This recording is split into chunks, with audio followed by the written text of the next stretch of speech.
概要。ガンダムの機体設計データをもとに開発された地球連邦軍初の正式採用モビルスーツ。機体名称はガンダムマスプロダクトタイプガンダマスプロダクトの略であり、ジムとも表記される。装甲はルナチタニウム合金からチタン系合金に変更し、生産性を向上させているが、その一方で、堅牢性は犠牲になっている。生産数は地上用の一次生産機、後述する前期型が42機、キャリフォルニアベースを含む6カ所の拠点で、第二次生産型、後期型が終戦までに288機生産されたと言われている。ガンダムの量産型として、生産性、整備性を重視して再設計されており、脚部やマニピュレーターなどの構造は、モニタリング装備やオプションの起動装備などを除き、そのままのスペックで建造されているが、ガンダムのような万能型ではなく、投入環境に応じて余分な装備をオミットするというコンセプトで開発されており、投入する環境をあらかじめ選択することで、不要な装備を省き、機体の軽量化とプロペラントの増量が可能となっている。この構造は巧妙にシステム化され、基本的にはコアブロックシステムと同等の中枢ブロックを換装することで投入環境を選択できるようになっていた。頭部は生産性の向上を第一義とし、基本的にはガンダムの構造を簡略化した結果、極力少ない工程で建造できるよう設計されている。機体の V 字アンテナはオミットされ、ツインアイも簡略化されているが、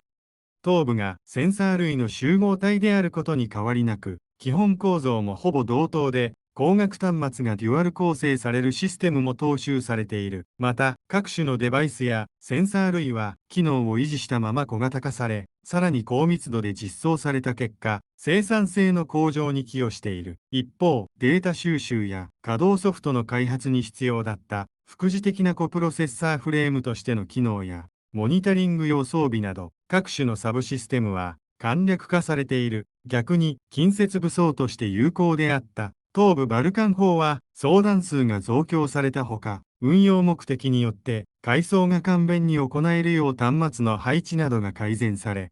カスタム化やチューンナップが容易に行えるよう配慮されている。コクピットは、ガンダムの構造を踏襲し、航空、航中機を基本とした操縦感覚で扱えるよう配慮されており、パイロットの機種転換をスムーズなものとしている。構造はコアブロックを参考に設計しており、ジェネレーターやコンピューターのメインフレームそのものが制御、脱出装置を取り巻く形で配置された結果、コアファイターとしての機能が排除された分、ガンダムが腰部に装備していたヘリウムコアやプロペラント、タンクなどを内装することが可能となった。これは本来、量産の効率化を目的とした措置であったが、生産工程や整備手順が簡略化されたため、機体そのものに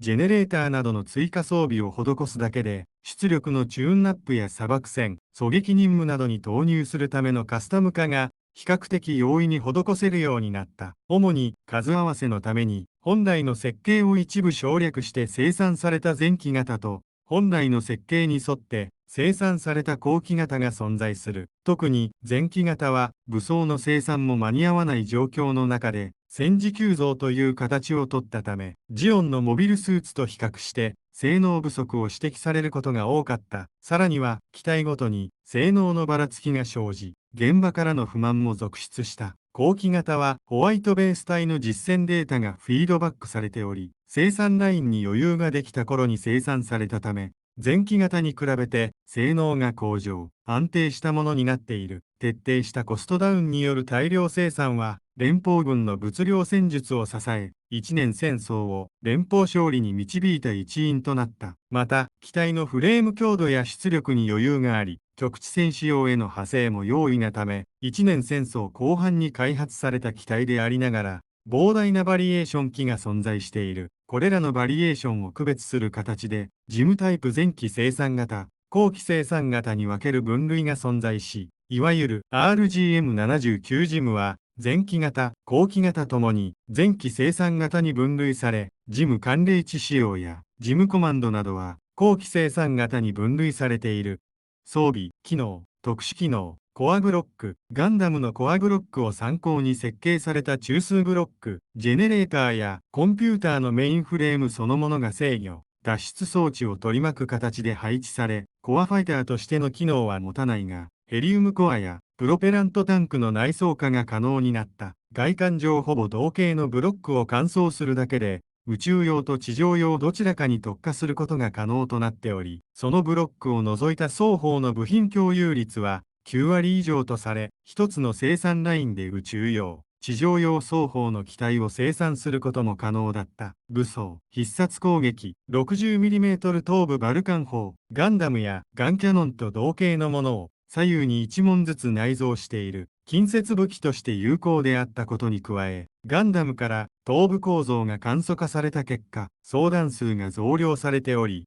近接射撃及び近接戦闘や白兵に主眼を置いた設計に変更されていると見て取れる。ビームスプレーガン、ジムの主兵装として開発された防馬射製のビーム系携行火器、塗装用のスプレーガンに似ていることから、ビームスプレーガンの名称で呼ばれている。ビームライフルと比較して、低コストだが、収束率が低く射程も短い。ビームはやや拡散気味に発射されるため、射程や威力よりも命中率を重視している。威力はビームライフルに劣るものの、連射性の向上に加え、装備そのものがコンパクトなため、接近戦での取り回しに優れた武装を携行したまま、各種作業への投入も可能なよう。マウントラッチが設けてある機体も多く、時間はかかるものの戦闘状態でなければ、エネルギーチャージが可能な機種も存在したとされる。ビームライフルの生産が間に合わなかった状況を想定して作られたものだが、一年戦争終結後から実体弾式のジムライフルが主力となったため、